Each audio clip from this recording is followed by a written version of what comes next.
Betty, I noticed that several of you struggled a little bit with the epidemiology and biostatistics section of the course. And that's nothing to be embarrassed about. It's a very difficult topic, and it's a different way of thinking. And quite frankly, not a lot of people see themselves as either liking or being good at math. And so, in order to provide you with an opportunity to improve your grade, and really to make sure that you know this information, because you will be taking individual courses both in epidemiology and biostatistics if you are a public health major, and I hope that you all will be. This is really some of the foundational information. So I think it's really important that you fully understand these topics. So what I'm going to do is go through a few more examples of how we calculate some basic statistics using epidemiology and biostats, and then provide you with an extra credit opportunity. And if you show that you were able to, do things like calculate incidence and prevalence and mortality and odds ratios and relative risks, then I'll be able to feel more confident increasing your grade for the last exam and providing you with that opportunity. So it's not just about giving extra credit for extra credit's sake, but for me to really see that you're grasping the concepts. So let's go through some examples. So the first one I want to go through is incidence, prevalence, mortality, and case fatality. And in the case of incidence and prevalence, these are really the building blocks of all the other statistics that you'll be doing. And so I want to work through the first example, for which I'll be using breast cancer rates in the United States.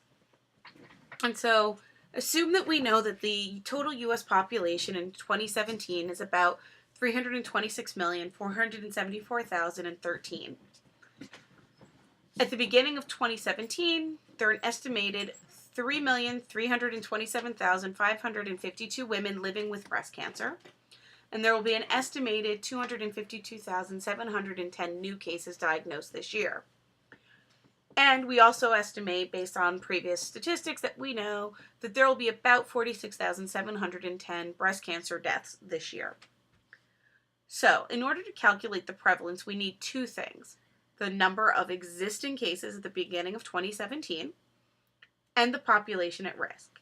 So if we know that the U.S. population is that top number here, the 326 million, etc., and if we know that in the United States about 51% of the population is female, what we know is that we can calculate the prevalence by looking at the number of cases at the beginning of 2017, which would be that 3,327,552, and we will divide that by the number of women, because we're looking at female breast cancer, which I have calculated to be 166,501,746. Just believe me on that. It is true. I've done the math. So that's the prevalence. Pretty straightforward.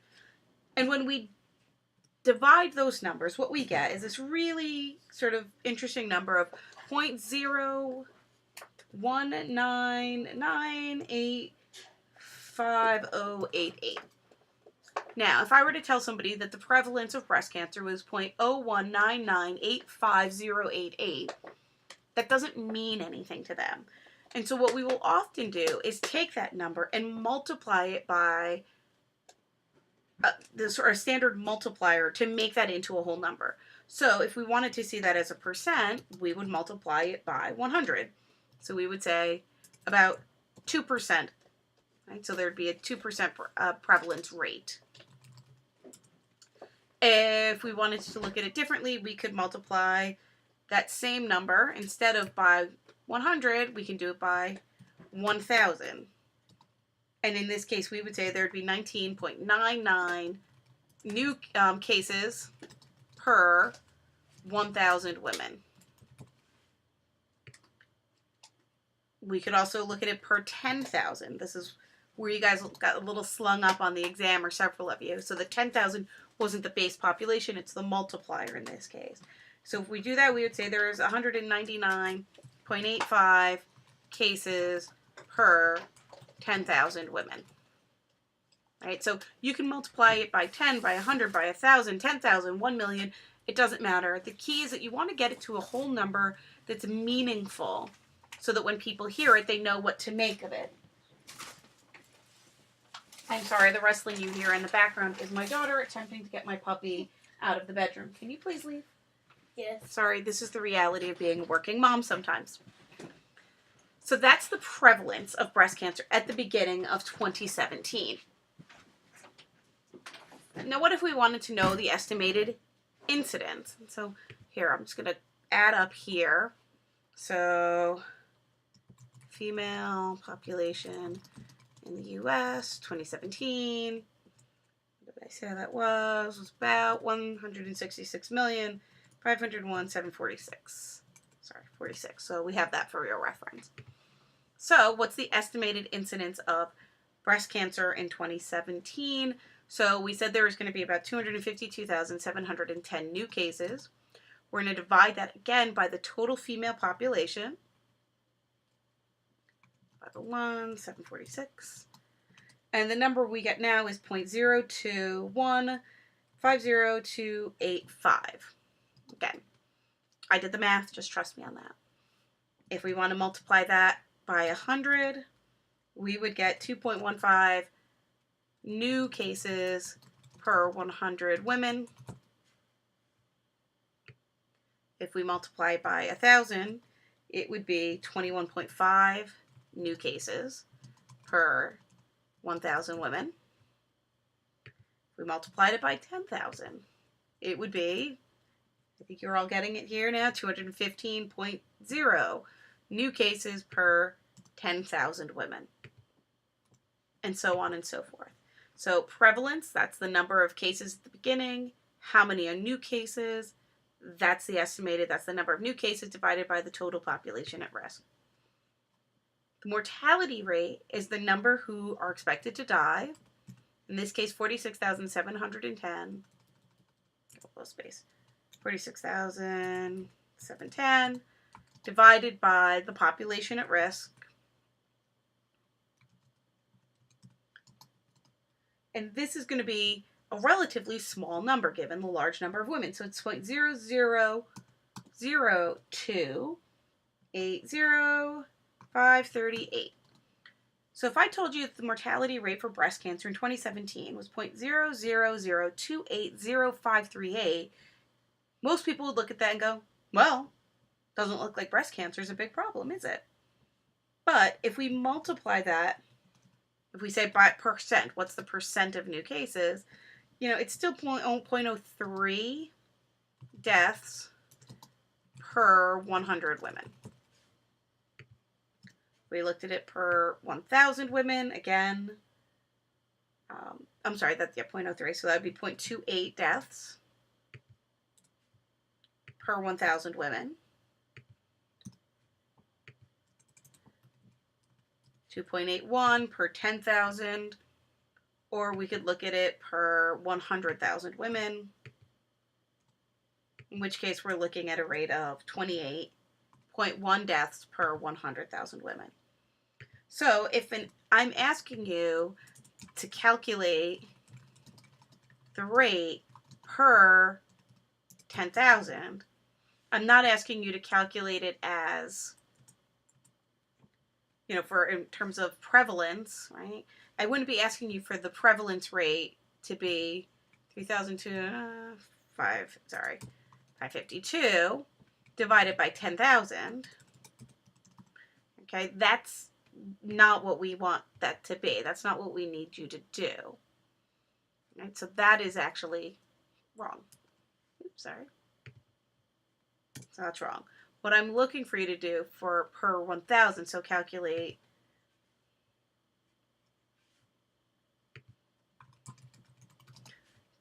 if I want you to calculate the prevalence rate per 1,000, what I'm saying is I want you to calculate the prevalence.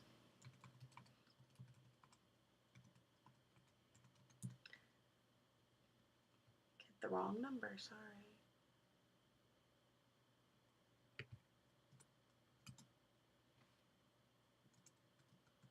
Sorry, I hate typing while people are watching. See, I'm going to keep making typos now that I'm stressed about it. And then I want you to simply multiply that number by 10,000. That's what the prevalence rate per 10,000. If I say percent, then I'm asking you per 100. So that's, a lot of you lost points on the exam because of this 10,000 that seemed to throw you off. All we're seeing is if I say per 10,000, per 100,000, per million, it's what are you using as the multiplier. So hopefully that clears that up a little bit. So looking at another example,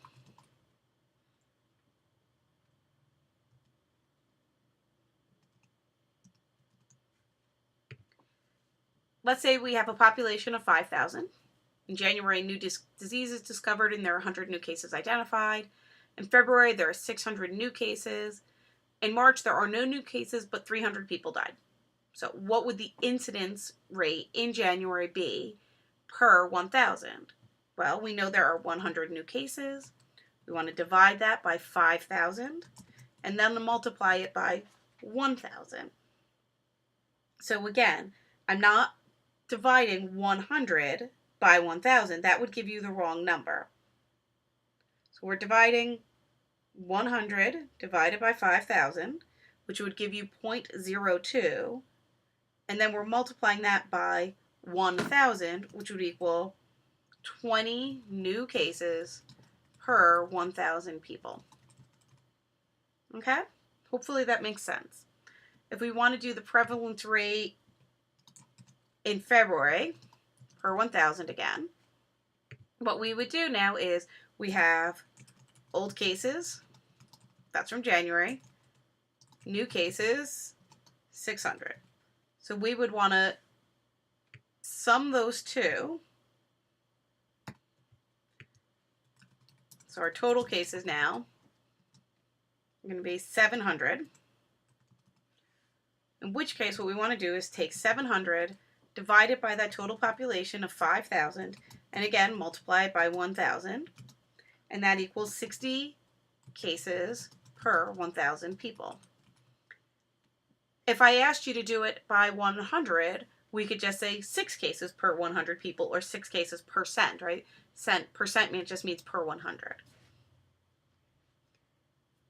The mortality rate for January through April, this is where we look at how many people died. So we come up to here. All right, we had these new cases, 300 of them died. So we do 300 divided by the total population at risk. That's 5,000. And again, let's make that per 1,000. So it would be that times 1,000. And that would give you, oh, I'm sorry, I did this wrong. That's 140 cases per 1,000. Sorry, my math was a little bit off. This one is 60. So this would be 60 deaths per 1,000 people. And the case fatality is simply the number of people who died out of the total number of people who were diagnosed with the disease. So that would be 300 divided by 700. That's 0.43. If we wanted it per 1,000, that would equal 428.57 deaths per 1,000 cases.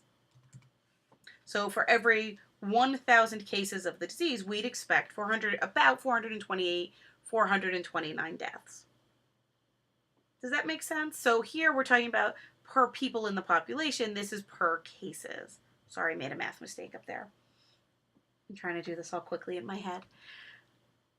So that is incidence, prevalence, mortality, and case fatality. And again, I think most of you got the basic concept of what number should be in the numerator for the most part, but you seem to really get thrown by this concept of per 100,000 or per 1,000 or per 10,000. That's sort of where you got lost. So that's not the number you divide by. It's actually the number you multiply your answer by. So I went through that fairly quickly. I am going to put up a couple of more examples. I will post this with a little bit more detail typed in on Canvas as well for you to look at.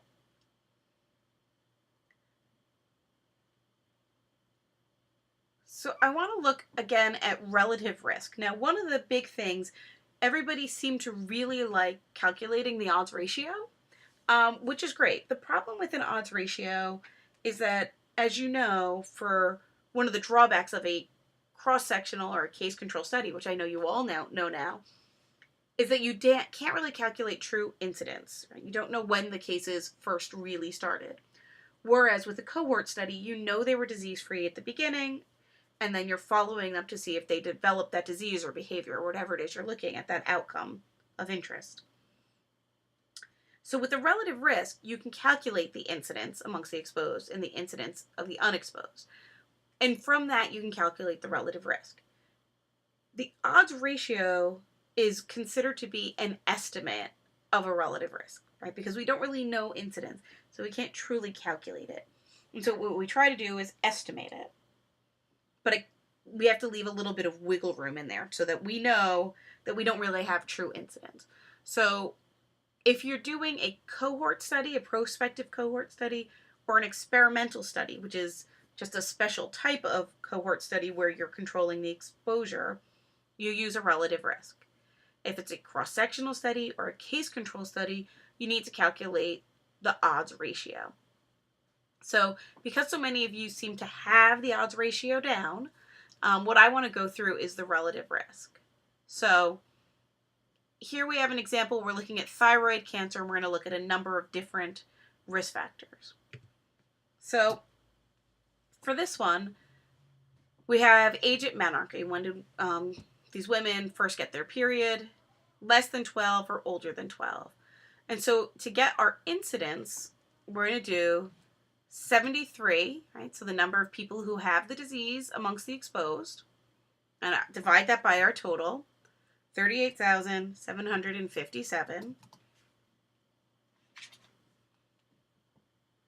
So that would be, let's see, 73 divided by 38,757.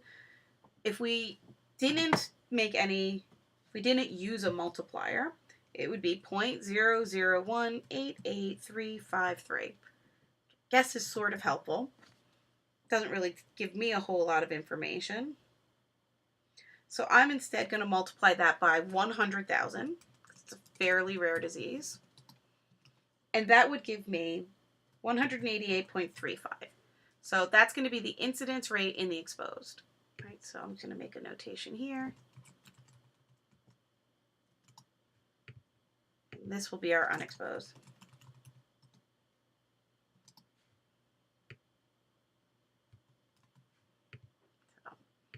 For our incidence rate and our unexposed, now we're going to take that 96 divided by the total over here, 50,959. And again, I'm going to go ahead and just automatically multiply this by 100,000. And what we get, 188.39. So pretty close. If we want to know the rate difference, we want to know what the difference is between the rate in the exposed by the rate in the unexposed. So the rate difference is 108.35 minus 188.39. That's more or less 0. Pretty close. You're off by 0.04, so or negative 0.04. Almost basically from this you can go, there's probably not a difference. Another way to look at the magnitude of difference, so how, if we're comparing risk in one versus the other, what we want to do is look at the incidence rate in the exposed, so incidence in the exposed divided by the incidence in the unexposed, which in this case is 188.35 divided by 188.39, and that is equal to 1.00. So that's actually if we want to do this actual calculation, negative 0.04. So if the odds ratio, the relative risk is 1, the interpretation is that there is no association between age at menarche and thyroid cancer risk. You can say in this population, just to be careful. But the first part will be more than sufficient. So in this case, there doesn't seem to be an association between when you first get your period and your risk of thyroid cancer later in life. Now let's look at whether or not menopausal status makes a difference. So if you're postmenopausal versus premenopausal. So again, this row, the postmenopausal, will be our exposed, and this is going to be our unexposed. So the rate in the exposed, you do the same thing, 52,000 divided by 38,736. That's the total number exposed. We're going to multiply that by 100,000. Again, it's a rare condition. It makes it a lot easier to calculate the rates or to make sense of them. And so we get something of, what we get is 134.24 per 100,000. We can add that if it makes it easier for everyone to make sense of it. In the unexposed, we have 117 divided by 50,980. We're going to multiply that by 100,000. And what we get is 229.50 per 100,000. So right away, you see that there is a difference here. Right? That looks like it's a pretty big difference, possibly. But we need to figure out exactly what that means. So we can first look at the rate difference. So 134.24 minus 29.5, which would give you a negative 95.26. Okay, so what does the negative mean? It's less than 0. 0 is no difference, right? There's no big difference there, close to 0. But now it's negative. So what does that negative really mean? Well, in this case, if it's less than 0 on a rate difference, it sort of implies a protective effect. So in this case, it seems that being postmenopausal might lower your risk for thyroid cancer compared to being premenopausal. So let's calculate the relative risk. What do the rates look like relative to one another? So in this case, we're going to do 134.24. We're going to divide it by 229.5, and we get a relative risk of 0.58.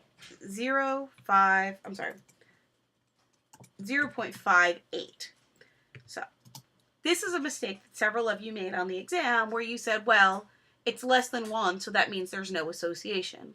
The only time there's no association is when the relative risk is right at 1. If the risks are identical to one another, close to identical, then there's no association. In this case, the risk is less than 1. So what you would say is that postmenopausal women have a lower risk of thyroid cancer compared to premenopausal women.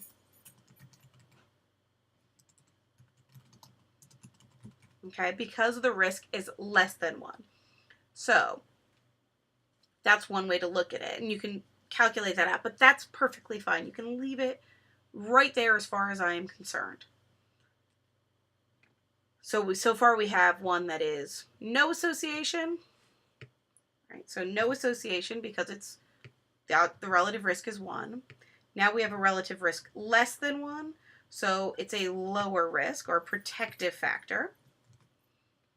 And if we're looking at whether or not women have ever used hormone replacement therapy, we can do the same calculation. So 39 divided by 18,375. We're again going to multiply that by 100,000. And so now our incidence in the exposed women who've used HRT is 212.24. And the incidence in the unexposed is 31 per 20,379 times 100,000. Sorry, I owe you a 0 there. And so now we have 152.12. So the rate difference is 212.24 minus 152.12. And we have a 60.13 difference. So this number it's greater than 0, which indicates an increased risk of the outcome associated with exposure.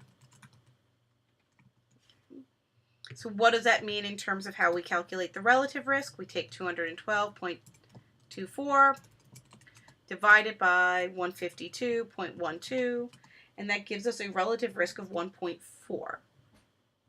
So we interpret that as women who have taken HRT, or hormone replacement therapy, are at increased risk of thyroid cancer compared to women who have not taken HRT. Right? So in this case, they are about a 40% increased risk. So if it's above 1, it's an increased risk. Okay? So the way to remember that is if it's for a relative risk, and the same is true for an odds ratio. If it comes out to 1, there's no association. Or within 1. So 0.98, 0.97, that's not a big difference. It's probably not meaningful in any sort of clinical way. This is much lower than 1. So that's going to be a lower risk associated with exposure compared to unexposed. And down here you have an increased risk because it's over 1. And again, the same thing would be said if we were using these numbers as not a cohort study, but we were saying that it was an odds ratio and we wanted to calculate, a case control study or a cross-sectional study, and we were calculating an odds ratio. The interpretation is exactly the same.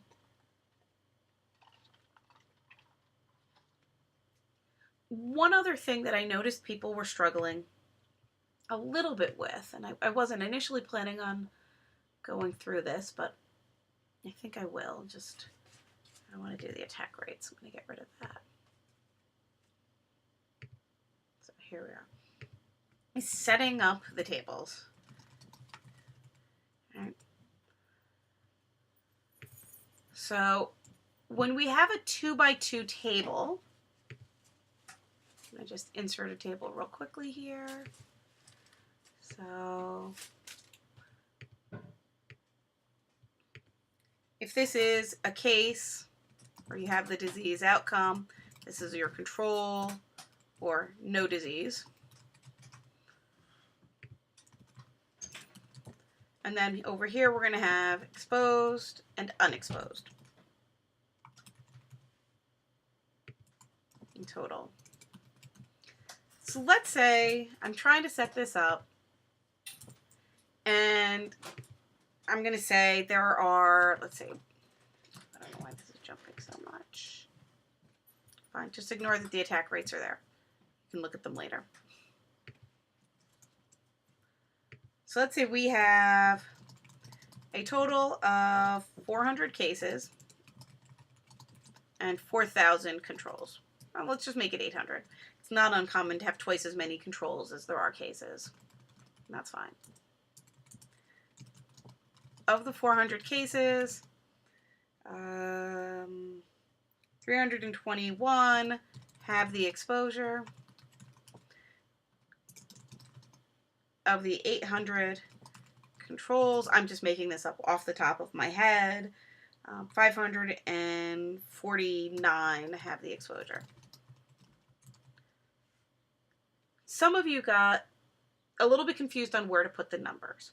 So if I say of the 400 cases, that means the total number of people who have the disease. So that total would go here, 400, which would mean the total number of controls would be over here for 800. Okay. If we know that of the 400 cases, 321 have the exposure, so the 400 cases are exposed here. So this is exposed with the disease. That's going to be 321. Sorry, I hate when they're not centered. And of the 800 controls, how many of them have the exposure? That's 549.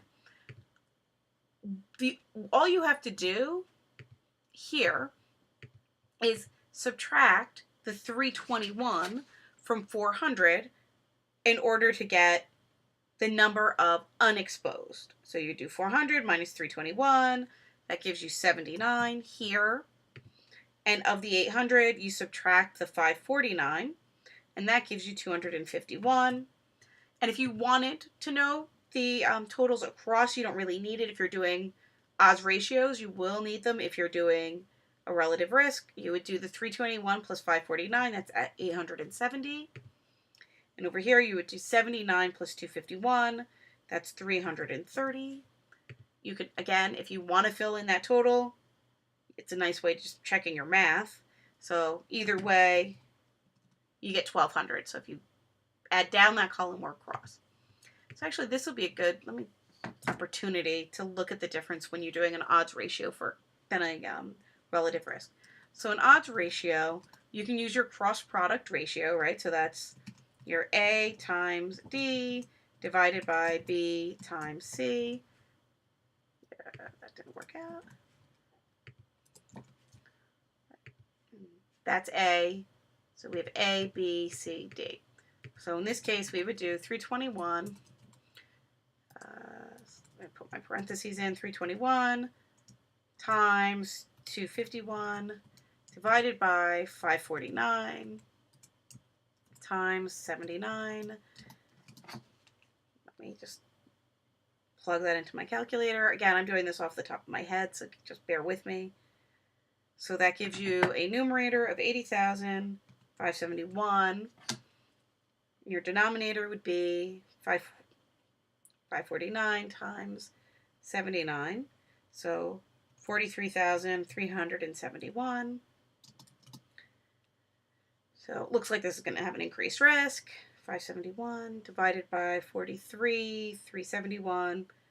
So this is going to be an odds ratio of 1.86 if we round. Okay. If we're doing a relative risk, we would do it as, again, A divided by A plus B. Again, your incidence in the exposed divided by the incidence in the unexposed. So C divided by C plus D. So this is going to be equal to 321 divided by 870. And that whole thing divided by 79 divided by 330.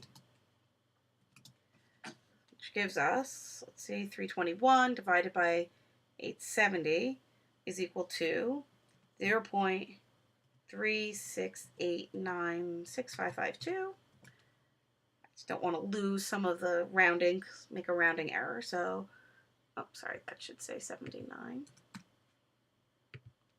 79 divided by 330 is equal to 0.23939394. Let me multiply those two out. Just bear with me. 0.368965552 divided by 0.239. Sorry, I made an error. 96552 divided by 0.2393994. And we get 1.54. So you can see they're going to come out in both of them, the interpretation